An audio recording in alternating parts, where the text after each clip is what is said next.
Olha, bateu o desespero completamente nos bolsonaristas. Ó, faz alguns dias aí, o Rodrigo Constantino, aquele que já teve as redes sociais suspensas, que foi um dos maiores incentivadores do golpe de Estado, da tentativa de golpe de Estado do dia 8 de janeiro do ano passado, o Constantino se apavorou. Ele anunciou ao vivo que ele demitiu o seu advogado e que ele quer fazer uma delação premiada. Eu vi muita gente de esquerda compartilhando aí o vídeo do Constantino com a área de que, olha, o Constantino traiu o Bolsonaro, ele vai pra cima agora de todo mundo. Não é bem assim, tá? Ele tá em pânico, ele sabe que ele vai preso.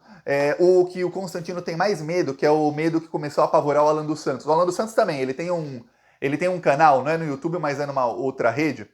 E aí, para acessar o canal dele, algum brasileiro precisa usar uma VPN. VPN é um software que muda o endereço do seu celular, o endereço de IP, e aí parece que você tem outro país. E aí, ele tá perdendo a paciência, porque o medo dele, do Constantino e do neto de ditador lá, o Figueiredo, é o seguinte: o passaporte dele está suspenso e eles não podem sair dos Estados Unidos. Se eles saírem, a polícia brasileira prende. E eles sem passaporte não podem nem sair de lá, né? Vai sair como sem passaporte. O problema é o seguinte: os processos estão avançando, muito em breve eles serão adicionados na lista da Interpol, porque os processos terminando, as investigações terminando, eles vão se tornar réus. Esses processos aí são direto no STF, demora menos de um ano, eles já estarão condenados, sem direito aí a recorrer para nada, porque já é direto na última instância, e aí eles vão para a Interpol. Só que o pior é o seguinte: quando eles tiverem que renovar o visto nos Estados Unidos, eles vão precisar de um passaporte válido, e eles não têm. Então esse está sendo o desespero aí desses bolsonaristas. Aí o Constantino avisou ao vivo que ele vai demitir o seu advogado, que não serve para nada esse advogado, e que vai fazer uma delação premiada para não ser preso. Ele falou com ares assim de deboche, tá? E parte da esquerda começou a divulgar como se não, ele tivesse traído o Bolsonaro e tudo mais. Ele chegou a chamar os bolsonaristas de terroristas e tudo mais. Ele fez um vídeo longo, são mais de 10 minutos de vídeo, em que ele acusa aí várias pessoas da extrema-direita. Várias. Joyce, Alexandre Frota, Kim Kataguiri, vídeo longo do Constantino. Mas a parte que mais viralizou do vídeo dele, eu vou te mostrar aqui, é a parte em que ele começa a falar. Ele fala: olha, quem me convenceu aqui a aderir aqui a esse movimento foram... E aí ele começa a falar alguns nomes. Com vocês, o desespero de Constantino, direto dos Estados Unidos. Vou inclusive destituir o meu advogado, não consegue nada mesmo. Tô avisando, viu? Aqui na live. Depois a gente conversa com calma. Mas fato é que eu resolvi fazer uma delação premiada. Sem advogado, sem precisar, porque não tem acordo com o Ministério Público, não tem acordo de nada, porque não tem condenação ainda. Mas eu resolvi me adiantar. E de coração aberto. Espírito carnavalesco. Eu não estou sozinho nessa. Eu não sou X9. Eu não sou rato. Mas eu hoje vou entregar cúmplices. Vou trair a confiança de... Alguns deles eram muito próximos de mim. Confabularam juntos, digamos assim. Outros não, outros eram opositores. Mas me influenciaram muito. E é disso que eu quero falar aqui hoje. Pois bem, aí o Constantino, ele faz o quê? Ele começa a falar. Primeiro ele fala do Alexandre Borges, que é jornalista da CNN, e ele pega uns tweets, posts nas redes sociais do Alexandre Borges, de 2014, em que ele, ali depois da eleição que a Dilma ganhou, ele questionava as urnas. Vamos lembrar uma coisa: a Dilma ganhou a eleição em 2014 do Aécio, e ela ganhou por uma porcentagem bem pequena. E aí começou um movimento golpista no final de 2014, que visava anular a eleição. E boa parte da direita, que hoje alguns fazem parte do governo Lula, viu? Já vou mostrar aqui alguns nomes. Boa parte da direita começou a falar de fraude na urna e tudo mais, porque naquela época o antipetismo e a imprensa estava nisso junto, lembre-se. A imprensa estava nisso, foi isso que plantou o bolsonarismo, esse ódio todo que promoveu contra o PT. Então, contra o PT valia tudo, e aí eles falavam até de: olha, pode ser que tenha fraude na urna, olha, precisa de voto impresso, olha, não dá para acreditar nesta urna da Venezuela, e tudo mais. E aí o Constantino, ele mostra ali um jornalista que hoje é da CNN, mas na época a CNN Brasil nem existia, né? Era de outro veículo, que estava ali, antipetista, né? Questionando as urnas eletrônicas. Aí o Constantino mostra vários vídeos da Joyce Hasselman questionando as urnas eletrônicas. Joyce Hasselman, que eu falei aqui, por vários minutos eu falei sobre a Joyce ontem no vídeo aí sobre o caso Marielle. Falei: olha, muito estranho que gente de esquerda queira normalizar a Joyce Hasselman, que é uma das maiores disseminadoras de fake news do Brasil. Quando era para falar contra a Dilma e tudo mais, ela falava contra a urna, que a Dilma tinha ganho a eleição. E ela estava do lado ali da extrema-direita, ela era comentarista da Jovem Pan. A Jovem Pan tinha na época a Joyce Hasselman, a Jovem Pan tinha o Constantino, era colega dela, foram colegas muitos anos. A Jovem Pan tinha o Mainardi, tinha aquele Augusto Nunes, quer dizer, todo lixo tóxico estava na Jovem Pan. E aí, com muitas mentiras para derrubar o governo Dilma e para pressionar pela prisão do Lula.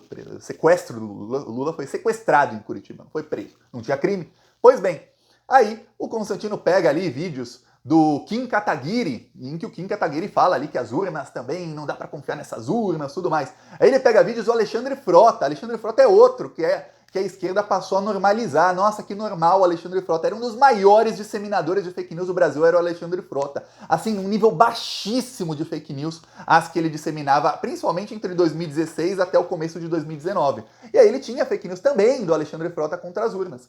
Aí o Constantino tá querendo dizer, esse pessoal aí, todos anti-bolsonaristas, todos passaram a defender as urnas em 2022, porque aí eles estavam do outro lado. Você vê o oportunismo desse pessoal. E aí parte da esquerda normaliza, eu fico assim, não pode.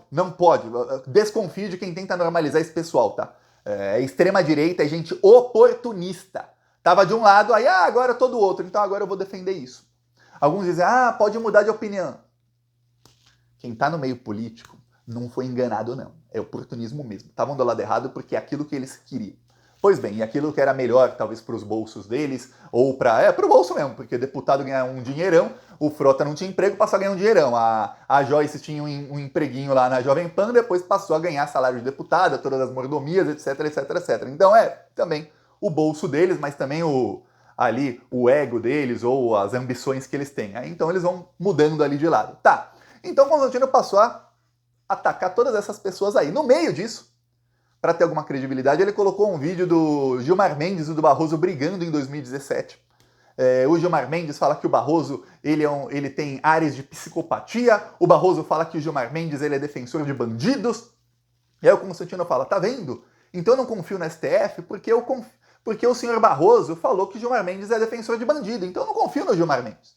E eu não confio no Barroso porque o Gilmar Mendes falou que o Barroso ele tem tom de psicopatia e tudo mais, então eu não confio em nenhum dos dois. Você não confia nele, mas quando ele ataca o outro, confia, né? Aí como ele não tinha nada para mostrar contra ninguém aí de esquerda, ele pegou um vídeo da Simone Tebet, naquela época que a Simone Tebet era golpista. A Simone Tebet também atacando a urna que elegeu a Dilma. Aí ele pegou vídeo aí do Requião, também atacando a urna que elegeu a Dilma. E olha que o Requião era de esquerda, hein? Não conseguiu ninguém do PT atacando a urna. Então ele pegou um vídeo do Vadidamos. O Vadidamos, ele atacou o STF, mas com toda a razão. Quando o STF rasgou a Constituição para prender, sequestrar o Lula, e depois rasgou acordos internacionais para que o Lula não pudesse nem ser candidato, nem dar entrevista, nem aparecer no santinho do Haddad, o Vadidamos falou, tem que fechar esse STF, pô, serve para que esse STF?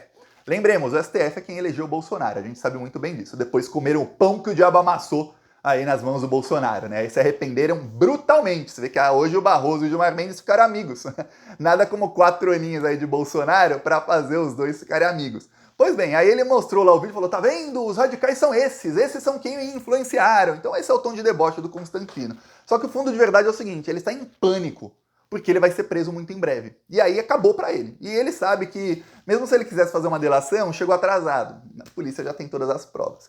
Enquanto isso, os bolsonaristas estão em pânico, os parlamentares, por quê? Porque o chefão da quadrilha tá para ser preso. O Bolsonaro tá para ser preso a qualquer momento. O Bolsonaro saindo de cena, o que tende a acontecer nos meses seguintes é o seguinte, é que o nome bolsonarismo vai parar de ter o Bolsonaro. Por quê? Porque não vai mais ter o nome Bolsonaro, o sobrenome ali Bolsonaro. Esse movimento de extrema-direita talvez tenha um outro nome aí, seja o sobrenome de alguém, ou alguma coisa assim. Então já tem uma briga para ver quem vai substituir o Bolsonaro.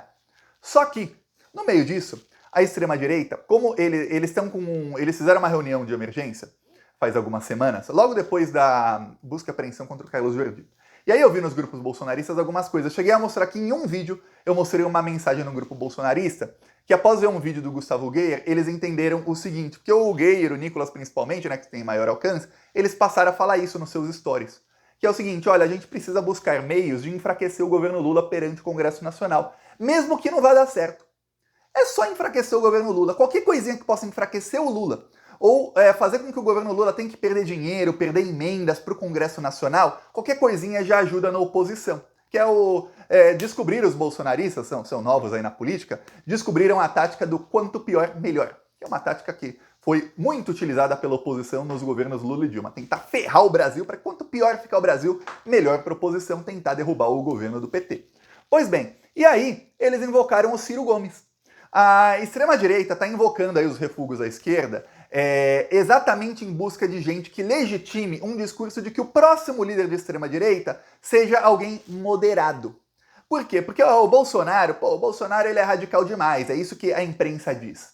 A imprensa adoraria um cara parecido com o Bolsonaro, tão fascista quanto, a imprensa adora fascismo, a imprensa brasileira ama o fascismo, o nazismo, é só ver como eles defendem com unhas e dentes o governo nazi-fascista de Israel. E defendem genocídio, passam pano, e aí Israel vai lá e mata 100 pessoas, e a Globo fala, olha, confusão na distribuição de alimento acaba com 100 mortos. Pô, não teve confusão. As pessoas estavam esperando alimento, passando fome, chegou o exército e abriu fogo nas pessoas inocentes ali. Não teve como. Isso não é uma confusão, é um assassinato em massa, isso é um genocídio.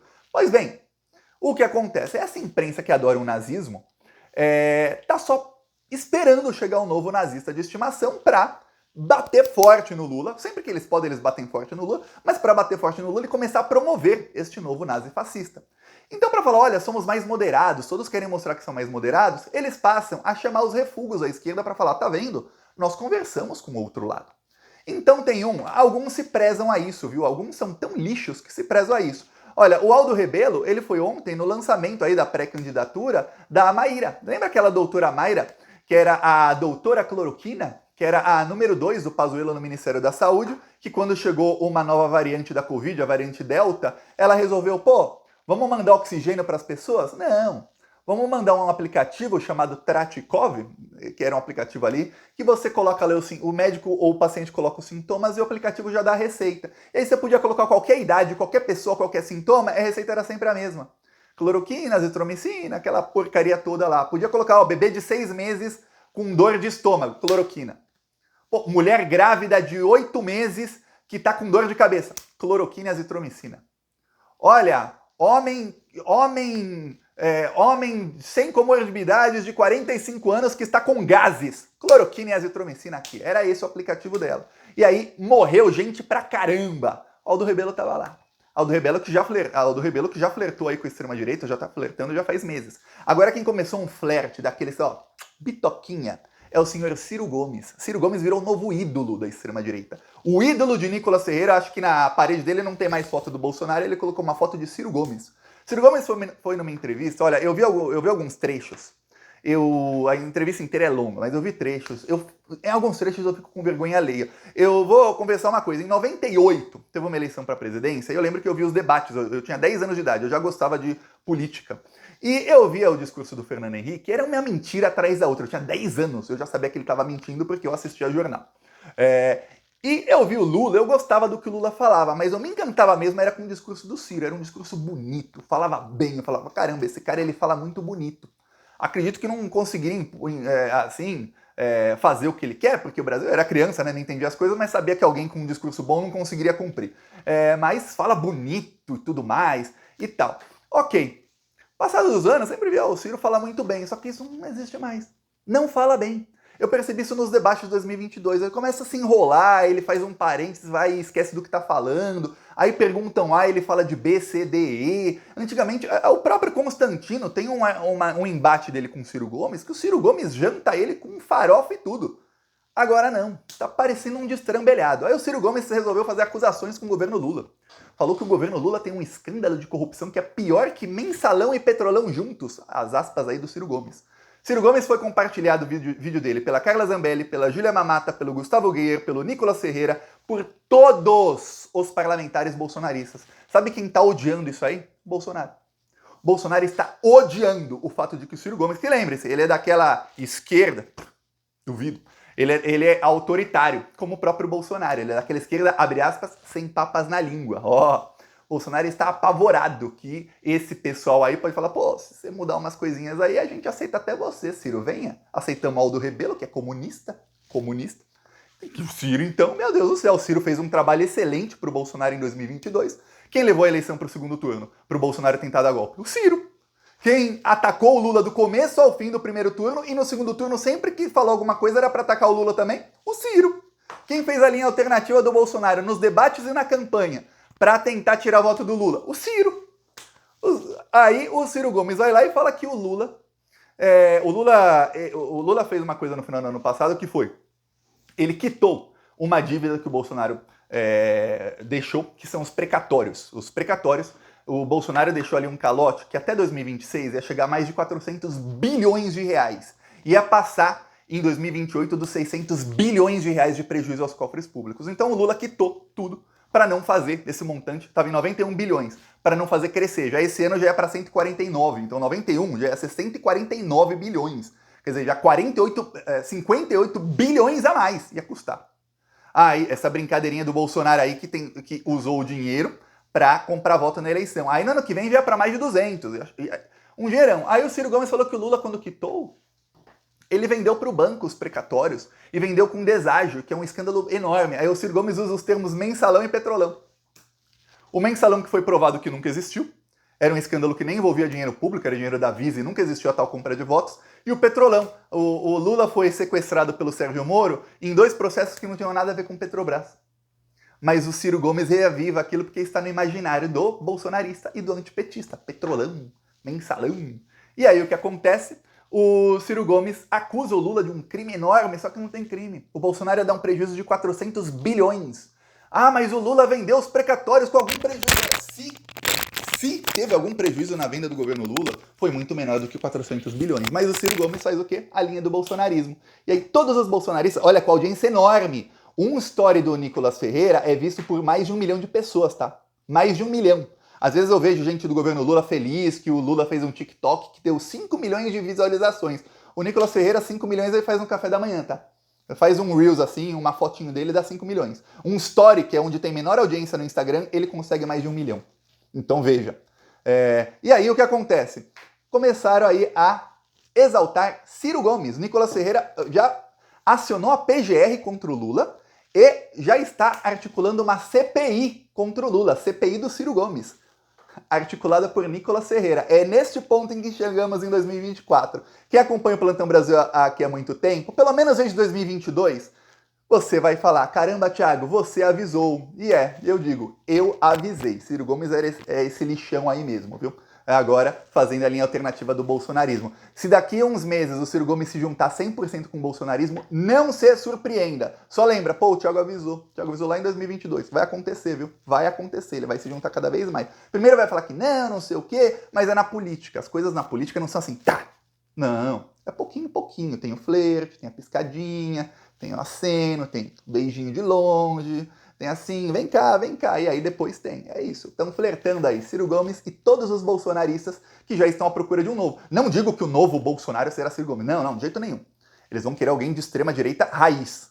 Mas conversar com o Ciro Gomes e esse flerte mostra que quem quer que venha, olha, ele fala com os dois lados. Olha, é muito mais moderado. E aí a imprensa já vai, venha cá, e a imprensa já abraça. Essa é a estratégia aí que está acontecendo aí na frente, diante dos olhos de todos nós. Peço sua inscrição no canal. Falou!